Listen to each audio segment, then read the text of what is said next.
Bonjour chers apprenants, nous allons faire un résumé sur le domaine 2, à savoir la vie sociale avec M. Diop. Que doivent comprendre M. Diop les candidats sur la vie sociale? Bonjour chers amoureux de la sagesse, je reviens m'entretenir avec vous sur le domaine 2 de la philosophie. Cet entretien vous est consacré pour mieux comprendre la philosophie, les analyses philosophiques, la vie sociale. Dans la vie sociale, on a d'abord la notion de la société. Ce domaine tourne autour de l'homme. Qui a la nature? C'est l'homme. Qui fait la culture? C'est l'homme. Qui est conscient? C'est l'homme. Qui est inconscient? C'est l'homme. Qui est libre? C'est l'homme. Qui réclame la liberté? C'est l'homme. Qui viole les lois? C'est l'homme. Qui crée l'État? C'est l'homme. Qui dirige l'État? C'est l'homme. Toute la vie sociale tourne autour de l'homme. Qui travaille? C'est l'homme. Donc là, il est clair que la vie sociale tourne autour de l'homme. Ce qui va nous intéresser ici, c'est les rapports qui existent entre l'individu et la société, dans un sens plus large. Pour mieux comprendre la vie sociale, je m'en vais rappeler quelques récits bibliques. Dans la Genèse, Dieu se définit comme étant le Verbe. Dieu crée avec la parole. C'est exactement ce qu'il dira dans l'avant-dernier verset dans la sourate Wal Qur'an Hakim. Dans le Coran, quand il postule que Innama amruhu iza arada shay'an an yakula lahu kun fayakun. C'est-à-dire que Dieu demande à chaque chose d'être et la chose le devint immédiatement. Après avoir créé Adam, celui était triste, malgré tout ce que Dieu lui avait donné au ciel. Adam se sentait seul. Dieu, dans son intelligence, a compris la solitude d'Adam. C'est pourquoi dans la Genèse, chapitre 2, verset 18, Dieu dit: il n'est pas bon que l'homme soit seul. Je lui ferai une aide semblable à lui. Alors, dans le verset 21, Dieu fit tomber un profond sommeil sur l'homme, qui s'endormit. Il prit une de ses côtes et renferma la chair à sa place. L'Éternel Dieu forma une femme de la côte qu'il avait prise de l'homme, et il l'amena vers l'homme, et l'homme dit: voici cette fois celle qui est os de mes os et chair de ma chair. On l'appellera femme parce qu'elle a été prise de l'homme. C'est pourquoi l'homme quittera son père et sa mère et s'attachera à sa femme, et ils deviendront une seule chair. L'homme et sa femme étaient tous deux nus, et ils n'en étaient pas honte. En voyant Ève, Adam a pris conscience de son existence et a pris conscience de l'existence du monde. Sans l'autre moi, l'individu ne prend plus conscience de son existence et de l'existence du monde. Donc l'autre moi est un moi qui n'est pas moi, mais c'est le moi qui fait du moi un moi singulier, distinct du monde, distinct de l'autre moi. À partir de ce moment, la vie sociale n'a de sens que lorsque l'individu est plongé dans le moule de la société. Mais pour qu'il ait société, il va falloir trois critères essentiels. l'espace commun, le langage commun et l'autorité. Sans l'espace commun, il n'y a pas de rencontre entre l'individu et son prochain. Si Adam a pu rencontrer Ève, c'est parce qu'ils étaient dans le même espace. Donc la condition première de la vie sociale, c'est l'espace commun. Ensuite, il y a le langage commun. Le langage commun constitue la deuxième condition de l'existence d'une société. Parce que sans le langage commun, il n'y a pas de relation sociale. Ce qui fait que l'homme vit en société, c'est parce que effectivement, par le langage, il est capable d'échanger. Ce qui tient les individus dans la société, c'est l'échange, c'est l'interaction, c'est la communication. Imaginez une société sans communication.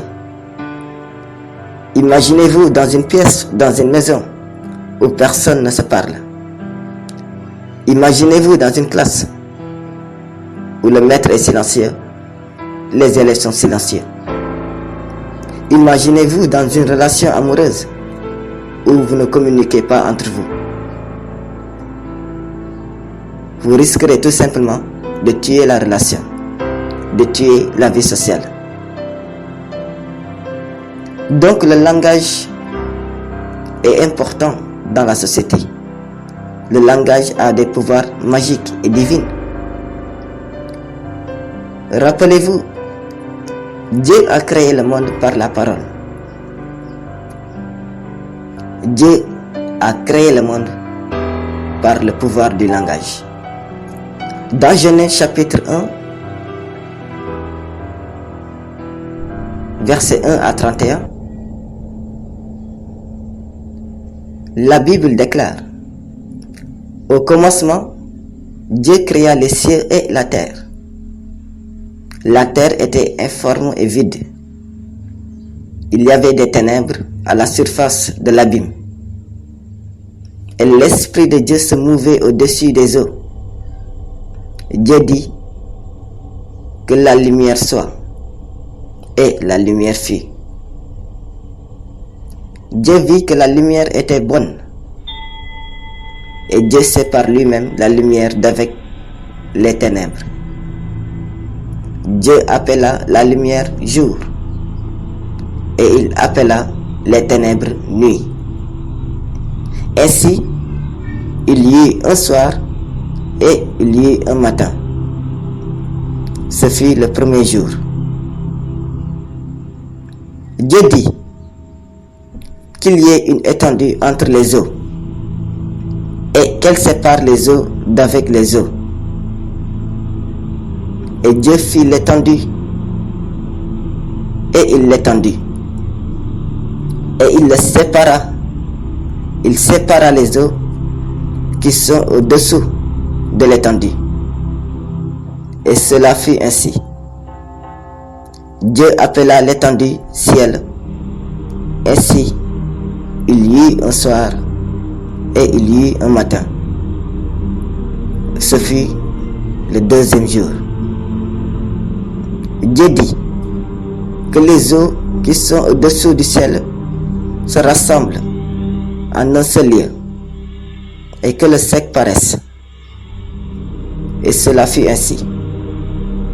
Dieu appela le sec terre et il appela l'amas des eaux de mer. Dieu vit que cela était bon. Puis Dieu dit que la terre produise de la verdure, de l'herbe, portant de la semence, des arbres fruitiers, donnant des fruits selon leur espèce, et en ayant en eux leur semence sur la terre. Et cela fut ainsi. La terre produisit de la verdure, de l'herbe, portant de la semence selon son espèce, et des arbres donnant des fruits et ayant en eux leur semence, selon leur espèce. Dieu vit que cela était bon. Ainsi il y eut un soir et il y eut un matin. Ce fut le 3e jour. Dieu dit qu'il y ait des luminaires dans l'étendue du ciel pour séparer le jour d'avec la nuit, que ce soit des signes pour marquer les époques, les jours et les années, et qu'ils servent de luminaire, le plus grand luminaire pour présider au jour et le plus petit luminaire pour présider à la nuit. Il fit aussi les étoiles. Dieu les plaça dans l'étendue du ciel pour éclairer la terre, pour présider au jour et à la nuit, et pour séparer la lumière d'avec les ténèbres. Dieu vit que cela était bon. Ainsi il y eut un soir et il y eut un matin. Ce fut le 4e jour. Dieu dit que les eaux produisent en abondance des animaux vivants et que les oiseaux volent sur la terre vers l'étendue du ciel. Dieu créa les grands poissons et tous les animaux vivants qui se meuvent, et que les eaux produisirent en abondance selon leur espèce. Il créa aussi tout oiseau ailé selon son espèce. Dieu vit que cela était bon. Dieu les bénit en disant: soyez féconds, multipliez et remplissez les eaux des mers, et que les oiseaux multiplient sur la terre. Ainsi, il y eut un soir et il y eut un matin. Ce fut le 5e jour. Dieu dit que la terre produise des animaux vivants selon leur espèce, du bétail, des reptiles et des animaux terrestres selon leur espèce. Et cela fut ainsi. Dieu fit les animaux de la terre selon leur espèce, le bétail selon son espèce, et tous les reptiles de la terre selon leur espèce. Dieu vit que cela était bon. Puis Dieu dit: faisons l'homme à notre image, selon notre ressemblance, et qu'il domine sur les poissons de la mer, sur les oiseaux du ciel, sur le bétail, sur toute la terre, et sur tous les reptiles qui rampent sur la terre. Dieu créa l'homme à son image. Il le créa à l'image de Dieu. Il créa l'homme et la femme. Dieu les bénit et Dieu leur dit: soyez féconds, multipliez-vous, remplissez la terre, l'assujettissez et dominez-la. Dominez sur les poissons de la mer, sur les oiseaux du ciel et sur tout animal qui se meut sur la terre. Et Dieu dit: voici, je vous donne toute herbe portant de la semence et qui est à la surface de toute la terre, et tout arbre ayant en lui des fruits d'arbres et portant de la semence, ce sera votre nourriture. Et à tout animal de la terre, à tout oiseau du ciel, et à tout ce qui se meut sur la terre, ayant en soi un souffle de vie, je donne toute herbe verte pour nourriture. Et cela fut ainsi. Dieu vit tout ce qu'il avait fait, et voici, cela était très bon. Ainsi il y eut un soir et il y eut un matin. Ce fut le 6e jour. Ainsi furent achevés les cieux et la terre et toute leur armée. Dieu acheva au 7e jour son œuvre qu'il avait faite, et il se reposa au 7e jour. de toute son œuvre qu'il avait faite. Dieu bénit le 7e jour et il le sanctifia, parce qu'en ce jour, il se reposa de toute son œuvre qu'il avait créée en la faisant. C'est pourquoi le dimanche est béni. Le dimanche est un jour de louange et d'adoration pour Dieu. C'est pourquoi le dimanche est spécial pour nous. Donc, nous voyons la puissance de la parole et l'importance du langage. Dieu a béni la parole et le langage. C'est pourquoi il n'y a point de vie sociale sans langage. Le langage est inhérent à la vie sociale. Mais d'autre part, le langage semble être insuffisant parce qu'à un certain moment, on ne peut pas exprimer de façon objective nos états d'âme, nos émotions. Par exemple, quand on est content, on ne parvient pas à trouver le mot qui nous permet d'exprimer suffisamment cette joie. Nous empruntons par exemple les pleurs ou bien les larmes qui sont une forme de langage qui caractérise l'incapacité du mot à refléter la pensée ou l'état d'âme tout simplement. D'autres vont emprunter la musique, la poésie pour exprimer ce qu'ils n'ont pas pu exprimer par le langage traditionnel. Ce qui semble dire que d'une part le langage trahit la pensée et d'autre part que le langage est insuffisant pour refléter toute la richesse de la pensée, selon Henri-Louis Bergson. Maintenant, si le langage assure la communication entre l'individu et la société, le langage apparaît comme une condition nécessaire à la vie en société. Le langage a des pouvoirs extraordinaires dans la vie sociale. Par le langage, l'homme est consolé, soigné, guéri de l'intérieur à travers les bons mots. C'est comme par exemple, quand l'homme dit à une femme, à cause de toi, je ne mange pas, je ne bois pas, je ne dors pas. Et la femme est contente. Comme vous avez l'habitude de le dire. Même boudé ay fen sax neex na ba pare. Mais aussi, d'autre part, tous les jours nous tuons des personnes à cause du langage.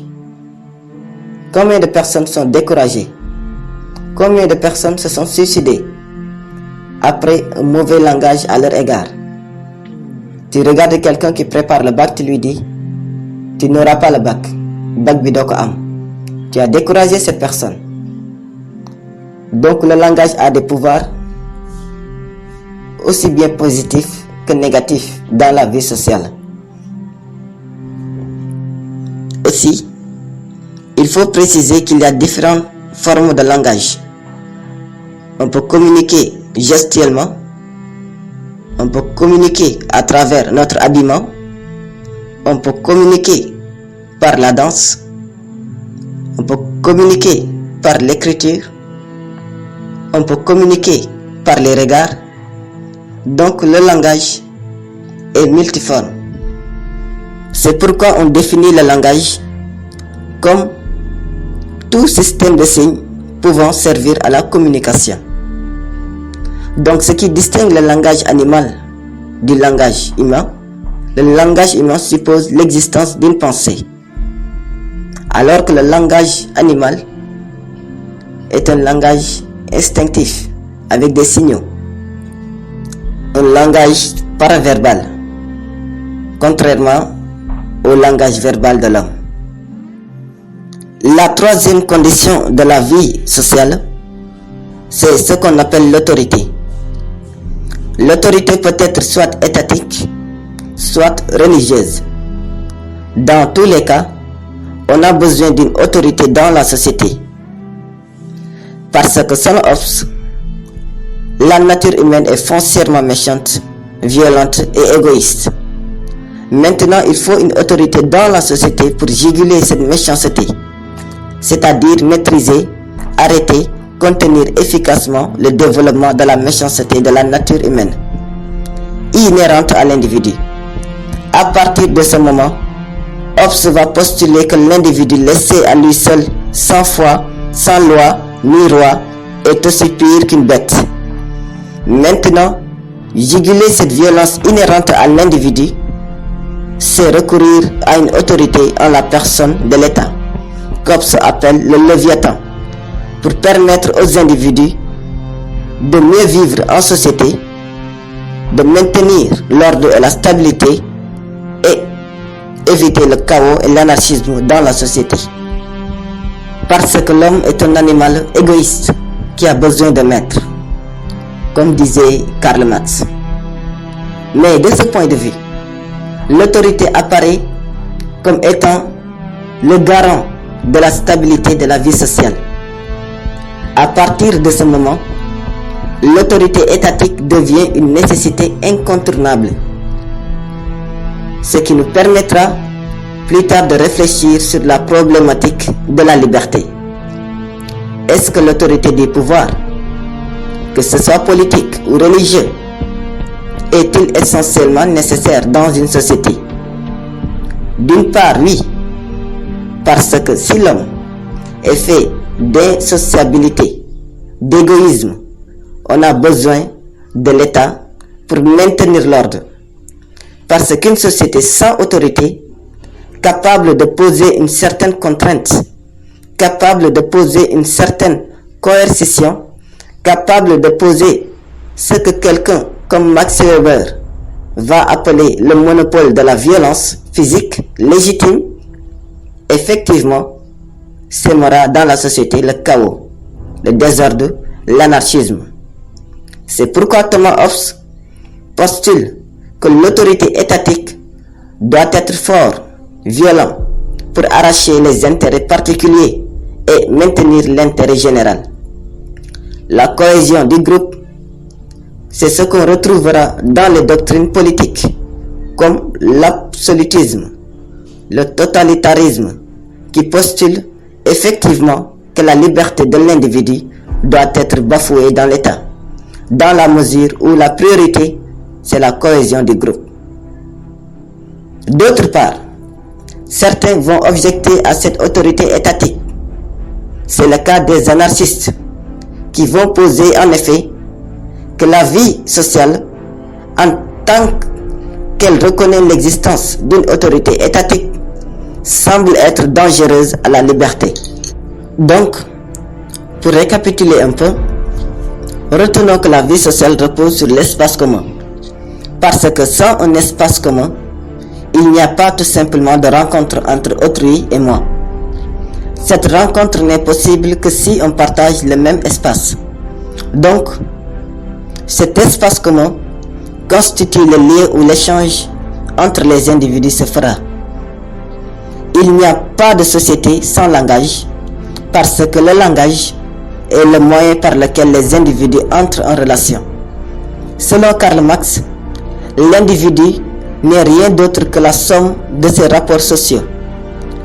Ce sont ces relations sociales là qui forgent, qui humanisent, qui façonnent et qui réalisent l'individu.